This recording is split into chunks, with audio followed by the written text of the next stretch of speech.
Hi, I'm Matt Quinn. I'm the lead singer of Mount Joy, and this is the 22 with TickPick. What is one song that makes you feel alive every time you hear it? Teenage Dirtbag. Who is your all-time favorite athlete? Say Brian Dawkins. If anything could happen to you in the next 24 hours, what would it be? I would learn how to, flying would be sweet. What is the first song that you ever wrote? There was one about stink bugs called Captain James. I don't know if you remember the summer that stink bugs really took over around here, but I'm a weird guy, and I captured one in a jar and wrote a song about him. It was a whole thing. What is your must-have tailgate food?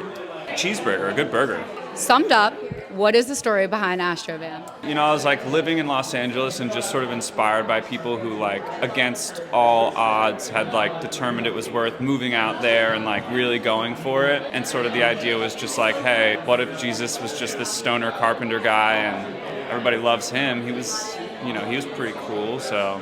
What is the largest venue you've played at? Lollapalooza in Chicago. What is your dream venue to perform at? I really like performing at Red Rocks in Colorado. What is your most memorable fan interaction?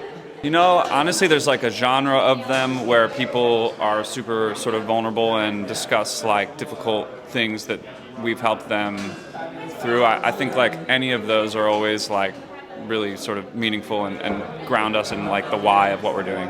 Who is on your Mount Rushmore of music artists? Well, I'll go Jerry Garcia.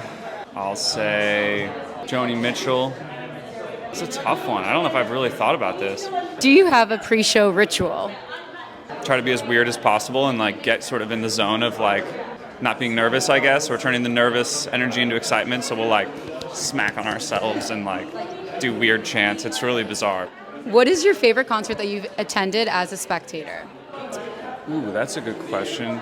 I saw a band called Broken Social Scene when I was in college, I think. Yeah, it was just a great show, and they were so goofy and fun, and it was really inspiring that you could kind of make great music and still be lighthearted and fun.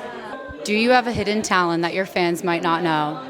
I feel like I'm always trying to show them all the talents that I have because I have such a limited amount of talent. I don't know, I really enjoy doing announcer impressions, ladies and gentlemen. That type of thing. You're really good at that. Yeah, I'm weirdly good at that. What is the most useful piece of advice that you've received in the music industry? I think just it's kind of obvious, but just being authentic, in everything that you do, the more sort of you that it is, the more it will resonate with people. And there's always this pull to try to be cool or be something other than whatever it is that you are in that moment, but it never works as well.